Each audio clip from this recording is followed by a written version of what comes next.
Today we're going to make this very simple coat rack that a customer asked me to custom for her.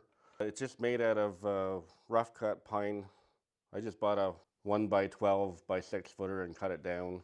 So this is going to be our second video in our starting up a woodworking side hustle business with a very limited budget of $300. For all of you that don't care about that, it's fine. We're going to explain all of that stuff at the end of the build. So right now we're going to get into this, and you're just I'm going to be using more primitive tools because I haven't worked my way up to having this. That's why I can't use that stuff yet.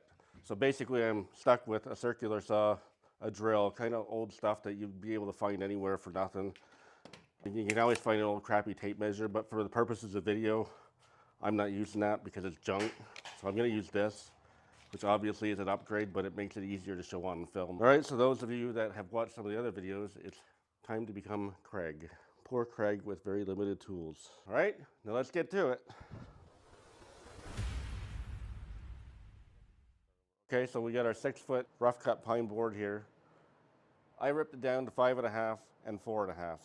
Now I'm going to, before I cut it to length, I'm going to measure down 3.5. Draw a line there.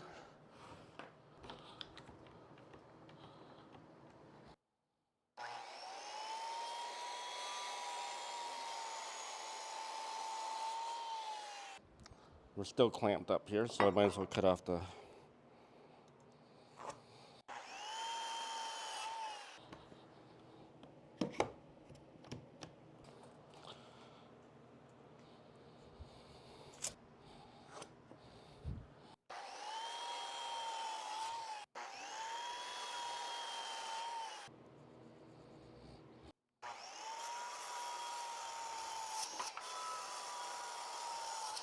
All right, so every surface that is exposed needs to be simulating rough cut because that's what the customer wants, it ridiculously rustic.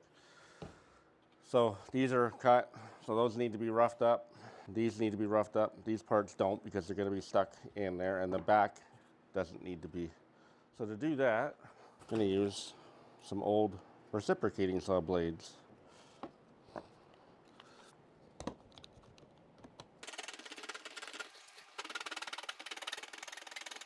And you can't do this too hard or you're going to create a bunch of tear out, so this one's a little more forgiving. It's not as aggressive.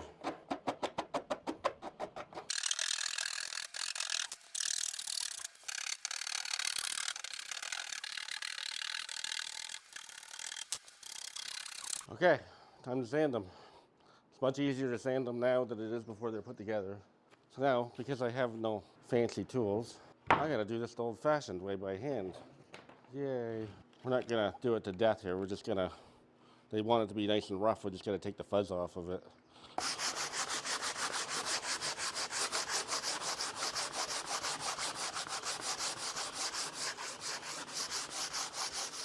All right, this is gonna be boring. You should probably just take a break and go in the house and come back in like 15 minutes. And hopefully by then I'll have it about done because this is just gonna be painful to watch. You don't wanna put yourself through that.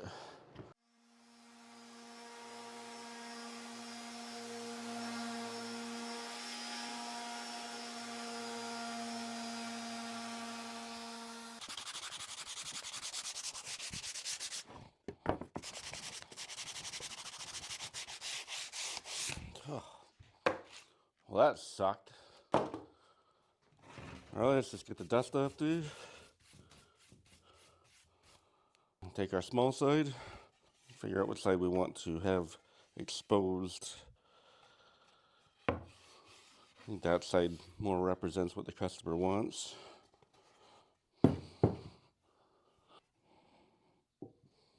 Now, those of you that don't want to exist in the early 2000s, you can put some pocket holes in there, which I would recommend, but I'm not going to do that.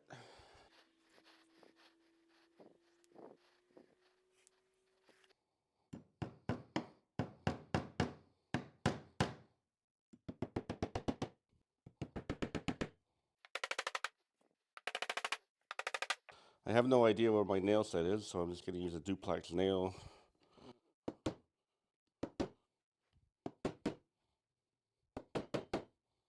Now you can just use some sawdust and some glue and fill that in, or you can leave it like that. I'm just going to leave it like that because the customer wants it as rustic as we can do.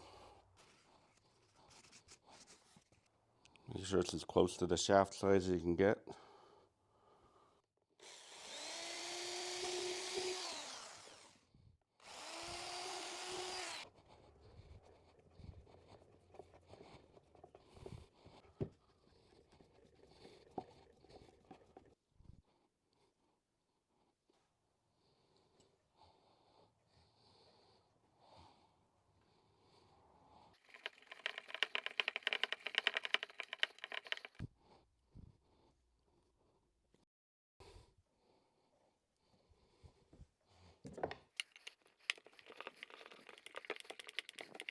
Oh man, this is fun.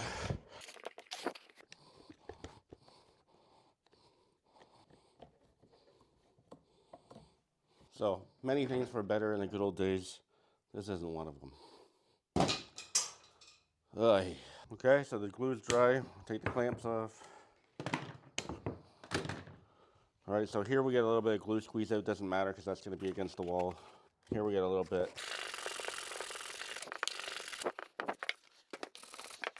Red oak. Now just because this is going to be hidden against the wall, stain it anyway. For all the little extra effort it takes, it looks a little better when you're handing it to the customer. A little bit like you weren't trying to cut corners. And I'm not using any kind of pre-stain on this because if it gets splotchy, all the better for the rustic look. Now having said that about the staining the whole thing, I'm certainly not going to go to all the effort of getting all the little pores. Alright, this is a lint-free cloth.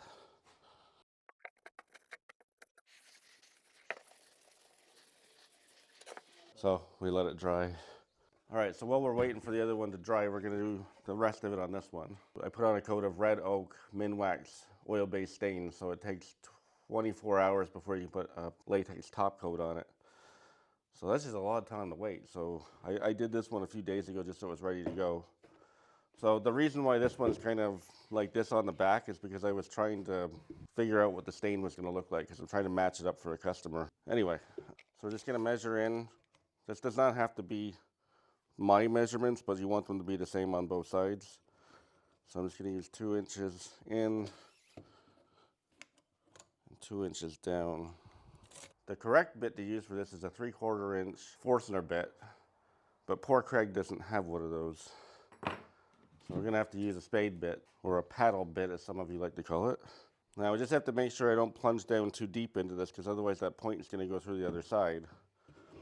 I only have to drill in enough that this head of this screw can sit in behind the keyhole. So I only have to go in that far, just that far.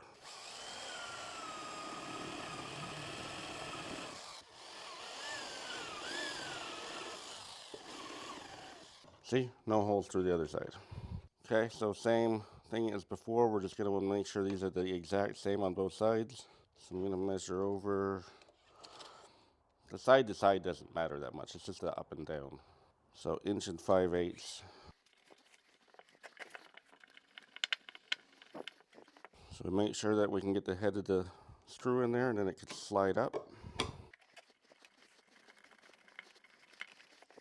Okay, so there's our 1 5/8 inches. Now more importantly, we are down 1 1/4 inches to the top of the round part.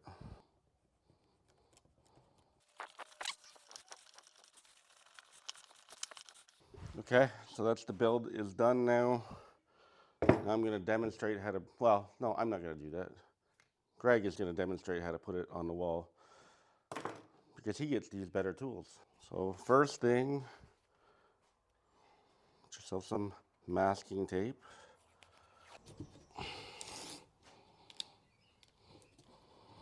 Keep it the same on both sides. Just go to the bottom of the screw head.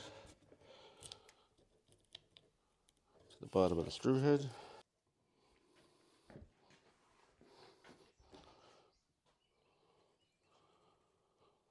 Find out where you want it on your wall. I'm just using a marker for this just so it shows up better, but just use a light pencil for this. And the only reason why I put it that high is because the clamps are in the way. Okay, so how are you going to anchor this to the wall? If you can hit a stud, great. You can use these kinds of anchors. Enough jarring back and forth and they will work themselves loose. I don't recommend using those. These ones are super strong. I will show you what they look like. Well, I don't have to use that anymore. If you want to use these, you have to drill a hole through the front, and you can just ignore the whole keyhole thing that we put on there. You just drill a hole through, you stick that through, and then you stick your wing nut on the back. And then when you push the wing nut into the wall, it snaps open, and then you pull it, and then you clamp it down. You just screw it in. It's extremely strong. Now, that does not work at all for the application we're going for because it wobbles around. It's not going to sit solid. So another alternative, just before we get too far ahead of ourselves, is if you want to use a hook something like this, you can try to get the screws to where you can, countersink them a little bit and then just bury the screw in behind the hook. That's another way to do it. So what we're going to do for this application, so we're going to use these anchors here. I'm not sure what they're called exactly. It might be a sleeve anchor. So for this one, you need to drill a 3/8 hole. So here is where we're going back to our initial plan. And we're going to take off our masking tape. We come up to our line. All right, so by accident, I didn't measure anything. It just so happens that the width that I put the keyhole things hit the 2 studs. So for that purpose, if you were lucky enough to hit the studs, you just put in a regular wood screw.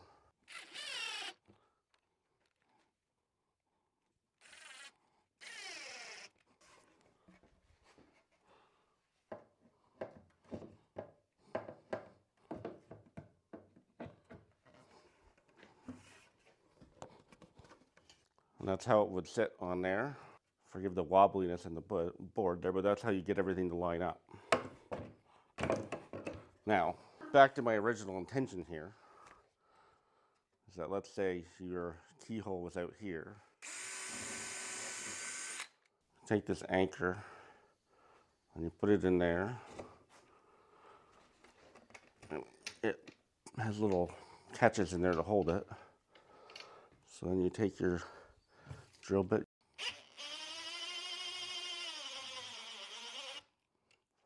So that's how one of those anchors works, and then you just take the screw out as far as you need it to get the keyhole to slide down on top of it.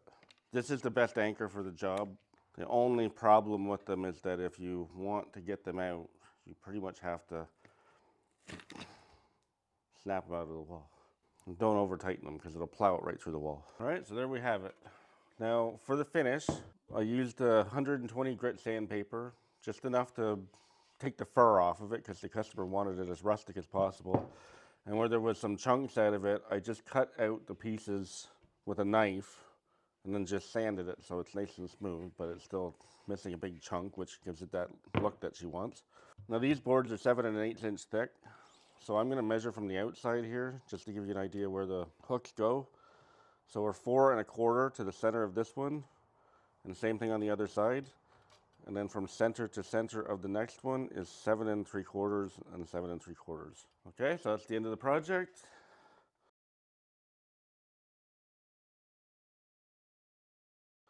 So let's talk about the business end of things. So we started out with $300 US, or the equivalent of $412 Canadian. So I was shown some disturbing footage of somebody, my twin brother, dressed like me, making it look like I was cheating when I was sanding. So anyway, I think that I will just buy a sander so I don't have to worry about that again. So this is my first purchase here out of the $300. So this is a $38 sander US, $62 Canadian. We're going to give you the links for the equivalent stuff because this is a Canadian only model. All right, so I needed to get the sanding disc. So this is going to do me a long time. So we're going to say these are $14 American, $24 Canadian.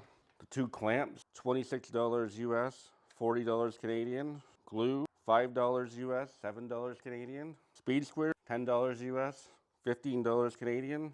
And the fun part, stain, $13 US and $26 Canadian. And polyacrylic, $23 US and $30 Canadian.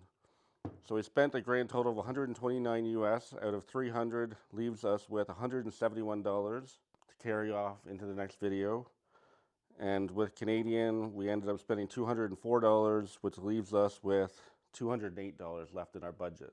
And that's of course assuming that the customer has paid for the wood, because we got a deposit for all the materials. Okay, and all of this is assuming that you can probably find a circular saw or borrow one, find an old drill around. Both of these ones are from before 2000, so shouldn't be costing much money to get.